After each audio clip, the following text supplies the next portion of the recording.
Good morning, money persons. Welcome to Ask Money Pashu. My first question is Karthik adutunaru. Hani, I'm 22 years old now and I'm doing my MBA in IIM Bangalore. Wow. Okay, I've started investing in stock market since I was 19 years old and I want to build 10,000 crores by I'm 70 years. A big number కానీ for people like you achievable అండి. There are many people like you who studied in IIMs, they did it. So entrepreneurship through ఈ 10,000 కోట్లు ఇలాంటివి ఏదైతే ఉన్నదో మీరు next 4-5 years అంటలే కదా, మీకు 70 ఇయర్స్ వచ్చేసరికంటే చాలా టైం ఉన్నది. ఆ టైం 10,000 కోట్ల వాల్యూ ఇంకా తగ్గుతుంది కాబట్టి you can easily do that. Investing ద్వారా అంటే కొంచెం ఏంటంటే మన లక్ కూడా కలిసి రావాలి. ఫస్ట్ థింగ్ మీరు యంగ్ ఏజ్లోనే ఇన్వెస్ట్ చేస్తున్నారు అంటే అది కూడా మీరు ఏమన్నారు, నెలకి 2 లక్షల రూపాయలు ఇన్వెస్ట్ చేస్తానని చెప్తున్నారు మీ క్వశ్చన్లోనే. నెలకి 2 లక్షల రూపాయలు ఇన్వెస్ట్ చేస్తూ మీ యంగ్ ఏజ్లోనే రైట్ కైండ్ ఆఫ్ ప్రొడక్ట్స్లో ఇన్వెస్ట్ చేయగలిగినట్టయితే ఈవెన్ ఇన్వెస్టింగ్ ద్వారా కూడా అచీవబుల్. ఇన్ఫ్యాక్ట్ మీ యాన్యువల్ ఇన్కమ్స్ కూడా సబ్స్టాన్షియలీ పెరుగుతాయి కదా. పెరిగినప్పుడు ఆ ఇన్వెస్ట్మెంట్ పెంచినా కూడా దాన్ని ఆటోమేటిక్గా పెరిగిపోతాయి. అయినో మీ క్వశ్చన్లోని నేను వితౌట్ స్టెప్ అప్ SIP అని చెప్పి రాశారన్నమాట. నెక్స్ట్ 45 to 48 ఇయర్స్ వరకు ఇన్వెస్ట్మెంట్ కంటిన్యూ చేస్తాను. అండ్ కమింగ్ టు ఫండ్స్, మీరు సెలెక్ట్ చేసిన quant small cap fund 40,000, Motilal Oswal mid cap fund 40,000, Motilal Oswal micro cap fund 30,000 in HDFC flexi cap, 20,000 Nippon large cap. For the remaining 30,000 you can suggest 1 or 2 MF.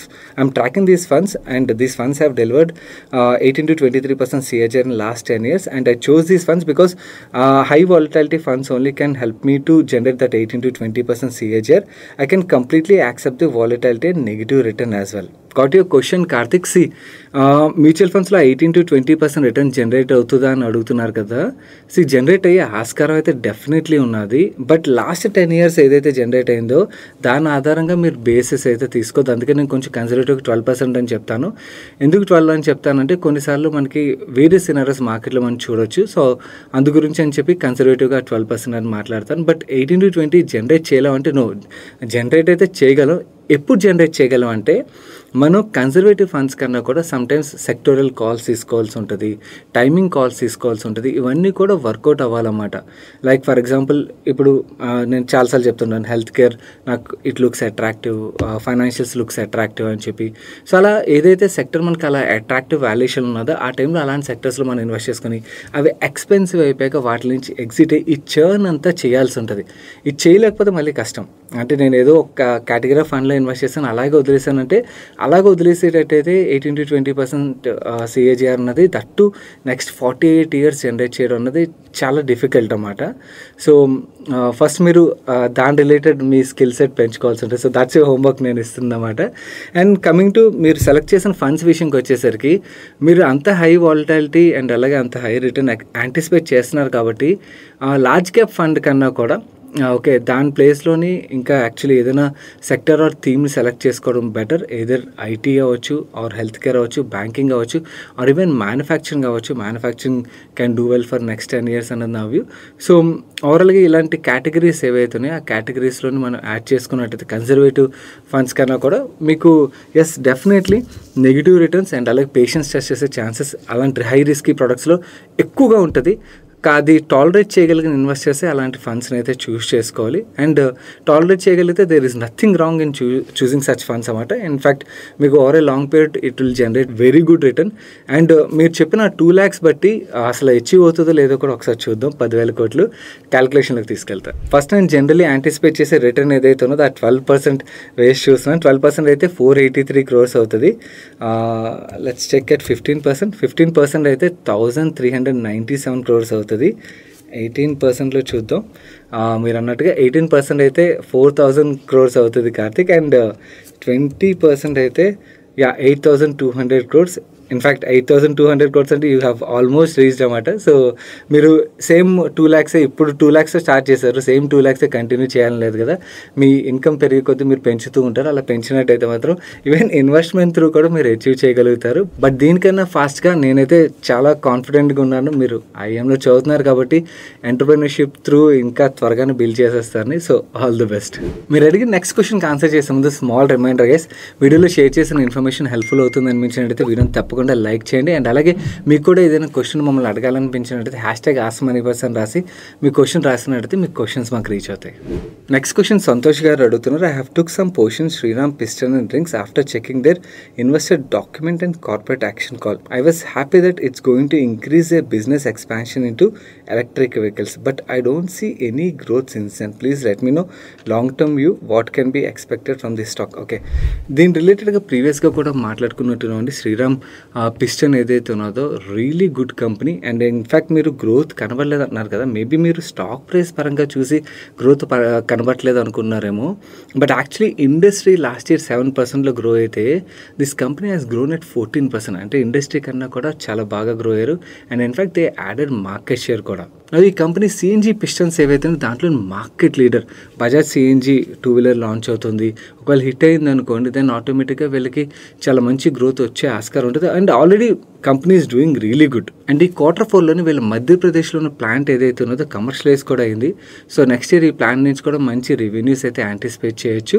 And అలాగే కోల్బెన్ స్మిత్తోని వీళ్ళ partnership ఏదైతే ఉన్నది, Kolbenschmidt actually globally piston మార్కెట్లోని top 3 player అన్నమాట. So వాళ్ళతో partnership ఏదైతే ఉందో దాంతో వీళ్ళు న్యూ ప్రొడక్ట్స్ రిలేటెడ్గా కూడా వర్క్ చేస్తున్నారు. అది కూడా ఈ కంపెనీ పరంగా మనం మాట్లాడుకుంటే అడ్వాంటేజ్. అండ్ ఈవెన్ ఈవీ రిలేటెడ్గా మీరు అంటున్నారు కదా, ఈవీ రిలేటెడ్గా కూడా వీళ్ళు టెస్టింగ్ చాలా ప్రొడక్ట్స్ మీద అయితే వర్క్ చేస్తున్నారు. కోయంబత్తూర్లోని ల్యాండ్ కూడా ఎక్వైర్ చేస్తారు అక్కడ ప్లాంట్ సెటప్ చేయడానికి అయితే. Or like company looks really good అండి. ఈవెన్ వాల్యుయేషన్స్ పరంగా it gives comfort. Only thing I think మీరు ప్రైస్ మాత్రమే ఫోకస్ చేస్తున్నట్టున్నారు. ప్రైస్ కాదు, బిజినెస్ మీద ఫోకస్ చేయండి. బిజినెస్ ఇంకొంచెం డీటెయిల్గా అర్థం చేసుకోవడానికి ప్రయత్నించండి. ఎందుకంటే బిజినెస్ని అర్థం చేసుకున్నారు అనుకోండి, ఆటోమేటిక్గా మీకు ఆ కాన్ఫిడెన్స్ అన్నది వస్తుంది. ప్రైస్ పార్ట్ అంటారా, రోజు పైకి కిందకి అవుతుంటే కొన్నిసార్లు సంవత్సరంన్నర కూడా పెరగవు. కానీ ఆ 2-3 సంవత్సరాలు పెరగకపోయినా 2 నెలల్లోనే ఎంత పెరగాలో అంత పెరిగేస్తాయి అన్నమాట. సో మన కంపెనీ క్వాలిటీ కంపెనీయే కాదా, గ్రో అవుతుందో లేదా, అండ్ వాళ్ళు మార్కెట్ షేర్ గెయిన్ చేస్తున్నారు అనుకోండి, it's really good sign any కంపెనీకి అది. మన నెక్స్ట్ క్వశ్చన్ శ్రీనివాస్ గారు అడుగుతున్నారు. Hi bro, can you please share your view on Power India, Hitachi. I've been tracking this stock from 70 PE. I've never entered high PE stocks as I'm not expert in analyzing other parameters. So even at this higher valuation, stock is moving further. So please share your detailed view. Can we enter this stock for medium term, 3 to 5 years? Medium term కాదు కదా, even long term అన్నా కూడా నాకు ధైర్యం అయితే చాలదండి. In fact నేను exit అయ్యే టైంకే అప్పటికే నాకు చాలా ఎక్స్పెన్సివ్ అనిపించి నేను ఎగ్జిట్ అయ్యాను. కాకపోతే వీళ్ళు చాలా మంచి ఆర్డర్ బుక్ని అయితే బిల్డ్ చేసుకుంటూ వెళ్తున్నారు. Both the segments, power and data centre అనగానే నేను మన డేటా సెంటర్ వీడియో చేసాం కదా, ఒకవేళ ఎవరైనా చూడనట్టయితే చూడండి. అందులోని మీకు చాలా ఇంట్రెస్టింగ్ కంపెనీస్ అయితే దొరుకుతాయి. And coming back to Hitachi విషయంకి వచ్చేసరికి good quality company no doubt. కాకపోతే ఈ వాల్యుయేషన్లో అయితే డెఫినెట్లీ నాకైతే ధైర్యం చాలదు. దానికన్నా కూడా నా సజెషన్ ఏంటంటే మీకు మార్కెట్లో ఇంకొంచెం సేఫర్ స్టాక్స్, అంటే కొంచెం మార్జిన్ ఆఫ్ సేఫ్టీ ఉన్న స్టాక్స్ చాలానే ఉన్నాయి కాబట్టి వాటిల్లో ఇన్వెస్ట్ చేయడం బెటర్ అండి.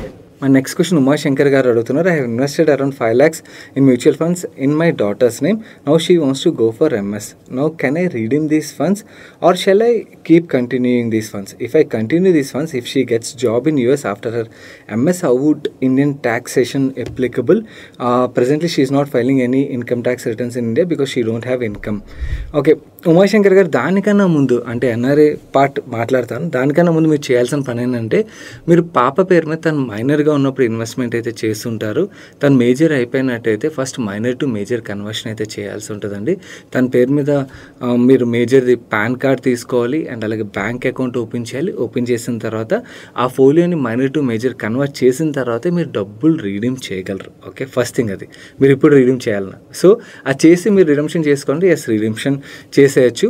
అండ్ సెకండ్ థింగ్, ఒకవేళ మీరు అలాగే కంటిన్యూ చేయాలనుకున్నారనుకోండి, తనకి అక్కడ జాబ్ వచ్చేసింది, మీరు ఒక 5 సంవత్సరాలు 10 సంవత్సరాల తర్వాత రిడీమ్ చేశారనుకోండి, అప్పుడు ఏదైతే రిడమ్షన్ వాల్యూ ఉన్నదో ఆ టైంలో ఇండియాలోని తన ఇన్కమ్ ఏదైతే ఉన్నదో దాన్ని బట్టి ట్యాక్సేషన్ అయితే క్యాలిక్యులేట్ అవుతుంది. సో వరీ అవ్వాల్సిన పని లేదు. అండ్ ఒకవేళ ట్యాక్సిబుల్ ఇన్కమ్ ఉన్నట్టయితే పే చేసేస్తే సరిపోతుంది. నో, అన్నిటికన్నా ఇంకా పెద్ద ప్రాబ్లం ఇక్కడ ఒకటి ఉన్నది. ఆ పెద్ద ప్రాబ్లం యాక్చువల్లీ తనకే కాదు, ఇన్ఫ్యాక్ట్ మిగిలిన ఎన్ఆర్ఐస్ ఎవరైనా వ్యూవర్స్ చూస్తున్నట్టయితే వాళ్ళకి కూడా ఇది చాలా పెద్ద ప్రాబ్లం.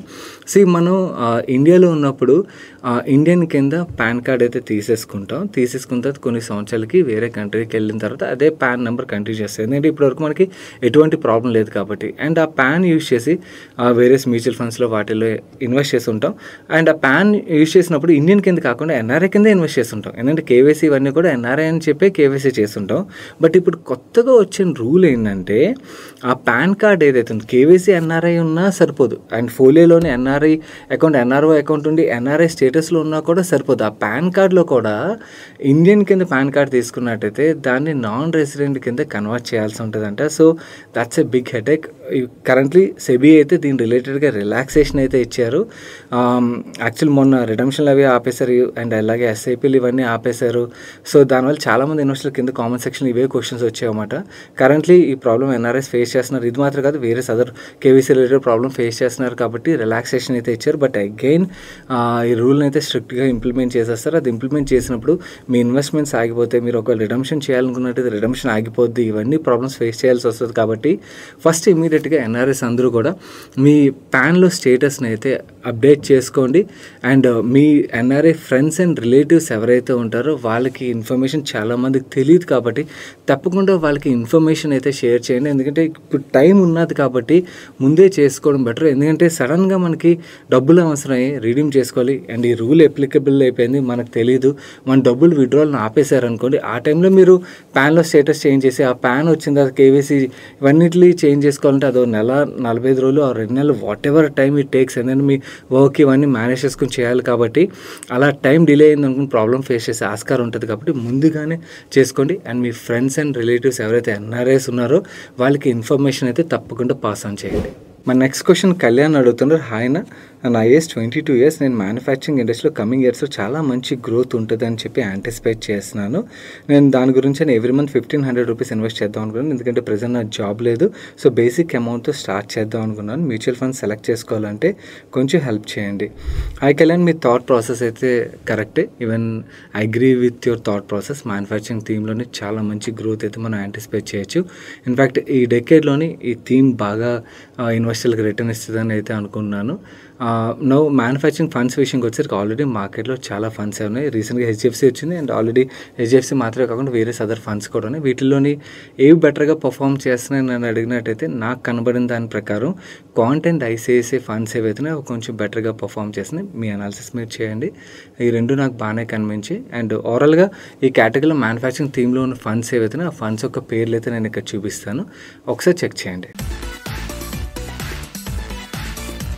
ఈరోజు సండే ఫండే సజెషన్ విషయంకి వచ్చేసరికి ఈ మూవీ తెలుగులో కూడా రిలీజ్ చేయబోతున్నారు. బట్ చాలా రోజుల క్రితమే తమిళ్లో రిలీజ్ అయింది అండ్ స్ట్రీమింగ్ ప్లాట్ఫామ్స్లో స్ట్రీమ్ అవుతున్నది.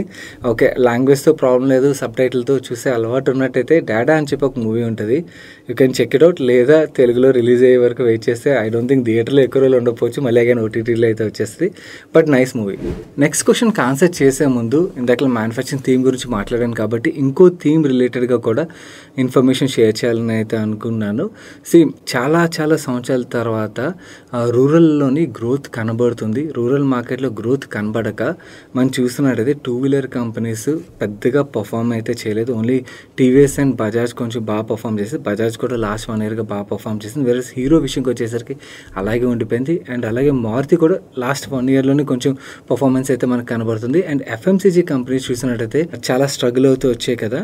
రీసెంట్ టైంలోని డేటా ఇంకా 2 early స్టేజ్లో ఉన్నది. బట్ ఈ డేటా చదువుతుంటే క్లియర్లీ కనబడుతుంది రూరల్ డిమాండ్ బ్యాక్ వచ్చిందని చెప్పి. రూరల్ డిమాండ్ బ్యాక్ వచ్చిందంటే ఎఫ్ఎంసీజీ కంపెనీస్ అయితే బాగా పర్ఫామ్ చేసి, ఎఫ్ఎంసీజీ కాదు ఈవెన్ హీరో కూడా బాగా పర్ఫామ్ చేసే ఆస్కారం అయితే చాలా ఉన్నది. సో హీరో అండ్ అలాగే హీరో సప్లయర్స్ ఎవరైతే ఉన్నారో auto ancillary companies, FMCG companies, Maruti, tractor manufacturers, ఇలా రూరల్ ఇండియా మీద డిపెండ్ అయ్యి బిజినెస్ చేసే కంపెనీస్ ఏవైతే ఉన్నాయో ఆ రూరల్ ఇండియా ఫోకస్డ్ కంపెనీస్ ఏవైతే ఉన్నాయో, మనకి M&M ఫైనాన్స్ కూడా అక్కడే లెండింగ్ చేస్తుంటారు. సో ఇలా వేరియస్ కంపెనీస్ ఏవైతే ఉన్నాయో వాటిని ఒకసారి ట్రాక్ చేయండి. ఎందుకంటే రూరల్ డిమాండ్ మళ్ళీ రివర్స్ అయింది అనుకోండి, ఈ కంపెనీస్ అన్ని కూడా చాలా బాగా పర్ఫామ్ చేయొచ్చు. ఇన్ఫాక్ట్ సడన్లీ సర్ప్రైజ్ కూడా చేయొచ్చు. బట్ అన్ఫార్చునేట్లీ అంటే ఈ థీమ్ ద్వారా ఏదైనా ఫండ్లో పార్టిసిపేట్ చేయొచ్చా అంటే ఇంతకుముందు ఒక ఫండ్ ఉండేది, బట్ దాన్ని కన్సంప్షన్ ఫండ్ కింద దాని తర్వాత కన్వర్ట్ చేశారు. ఎందుకంటే వాళ్ళ ఫండ్ లాంచ్ చేసిన టైమింగ్ వాజ్ రాంగ్. దాని తర్వాత నుంచి ఎప్పుడు కూడా రూరల్ డిమాండ్ అయితే పెరగలేదు. దానివల్ల ఈ రూరల్ స్పేస్లో ఆపరేట్ చేసే కంపెనీస్ ఏవైతే పెద్దగా ఇన్వెస్టర్లకి అయితే వెల్త్ జనరేట్ చేసిన చేయాల్సిన లేదు. బట్ ఇప్పుడైతే క్లియర్లీ ఎర్లీ సైన్స్ అయితే కనబడుతున్నాయి. సో ఒకసారి చెక్ చేయండి for sure, because these are high quality companies. చాలా వరకు large companies, high quality companies and well known brands ఇవన్నీ కూడా. సో రిస్క్ అన్నది తక్కువ ఉంటుంది, ఈవెన్ వాల్యుయేషన్ కంఫర్ట్ కూడా ఇస్తుంది కాబట్టి మంచి రిటర్న్ కూడా వచ్చే ఆస్కారం ఉంటుంది. అండ్ అలాగే ఓన్లీ అంటే ఎఫ్ఎంసీజీ కన్సంప్షన్ త్రూ ప్లే చేయాలనుకున్నట్టయితే ఆల్రెడీ ఎఫ్ఎంసీజీ ఫండ్స్ ఉన్నాయి, కన్సంప్షన్ ఫండ్స్ ఉన్నాయి. ఫండ్స్ త్రూ పార్టిసిపేట్ చేయాలనుకున్నట్టయితే డైరెక్ట్ స్టాక్స్ అయితే నేను చెప్పాను కదా, ఇవి మాత్రమే కాకుండా రూరల్ ఇండియా మీద డిపెండ్ అయ్యే కంపెనీస్ ఏవైతే వాటిని ఒకసారి చూడండి. ఈ డిమాండ్ ఎలాగే కంటిన్యూ అయినట్టయితే మాత్రం, ఈ గ్రోత్ ఇలా కంటిన్యూ అయితే మాత్రం డెఫినెట్లీ స్టాక్స్ అన్ని కూడా చాలా మంచి రిటర్న్ ఇన్వెస్టర్స్కి ఇస్తాయి. మన నెక్స్ట్ క్వశ్చన్ ప్రశాంత్ అడుగుతున్నారు. హాయ్ సాగర్, మీరు చాలాసార్లు క్యాష్లో కూడా చెక్ చేయాలి, P&L ఒకటే కాదని స్ట్రెస్ చేస్తుంటారు. ఏమైనా ఎగ్జాంపుల్స్ చెప్తారా, ఎలా కంపెనీస్ మోసం చేస్తాయని అండ్ ఎందుకు క్యాష్ ఫ్లోస్ని మ్యానిపులేట్ చేయలేవని? ఓకే, క్యాష్ ఫ్లోస్ని మ్యానిపులేట్ చేయలేవు అని కాదు, అలా చేసిన కంపెనీస్ కూడా ఉన్నాయి. మనకి సత్యం ఉన్నది కదా, Satyam is one of the best example దానికి.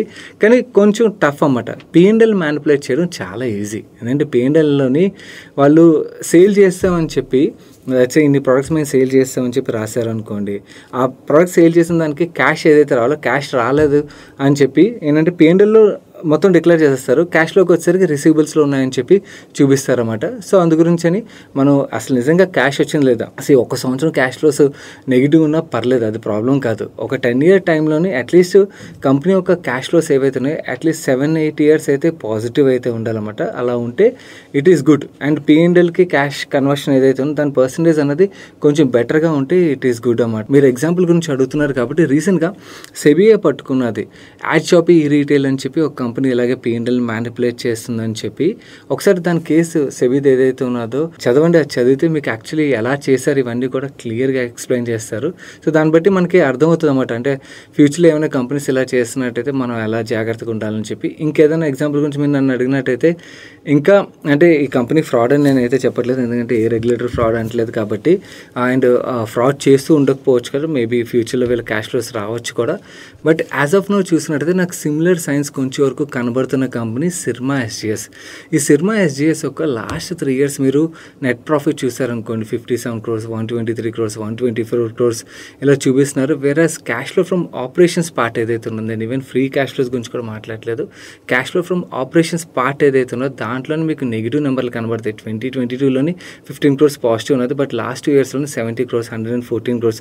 నువ్వు క్యాష్ ఎక్కడ స్టక్ అయిందని చూసినట్టయితే రిసీవబుల్స్లో స్టక్ అయిపోయినట్టుగా మనకి చూపిస్తున్నారన్నమాట. మేబీ రేపు ఉదయం వీళ్ళకి ఆ రిసీవబుల్స్ నుంచి డబ్బులు వచ్చేసాయి అనుకోండి, that is well and good, it is good. Company మోసం చేయట్లేదు అనుకోవచ్చు. బట్ రాలేదనుకోండి, యాజ్ ఎ ఇన్వెస్టర్ మనం ఆ టైంలో అయితే బాగా స్టక్ అయిపోయి ఆస్కారం ఉంటుంది. కాబట్టి ఇలాంటి కేసులు కనబడుతున్నప్పుడు కొంచెం జాగ్రత్తగా ఉండడం అయితే బెటర్. అందుకని క్యాష్ ఫ్లోస్ గురించి స్ట్రెస్ చేస్తాను. అండ్ ఎవరికైనా అసలు క్యాష్ ఫ్లో స్టేట్మెంట్ ఎలా రీచ్ చేయాలో తెలియనట్టయితే మన ఫండమెంటల్ అనాలిసిస్ సిరీస్ ఏదైతే ఉందో దాంట్లో క్లియర్గా క్యాష్ ఫ్లో స్టేట్మెంట్ ఎలా రీచ్ చేయాలి, ఏవేవి ఉంటాయి, ఇవన్నీ కూడా ఎక్స్ప్లెయిన్ చేశాను. ఒకసారి ఆ వీడియోని అయితే చూడండి, ఈ వీడియోకి ఎండ్ కార్డ్లో ఉంచుతాను. ప్రతి ఒక్క డైరెక్ట్ స్టాక్ ఇన్వెస్టర్ మ్యాండేటరీగా క్యాష్ ఫ్లో స్టేట్మెంట్ చదవడం అయితే రావాలి. సో తప్పకుండా నేర్చుకోండి.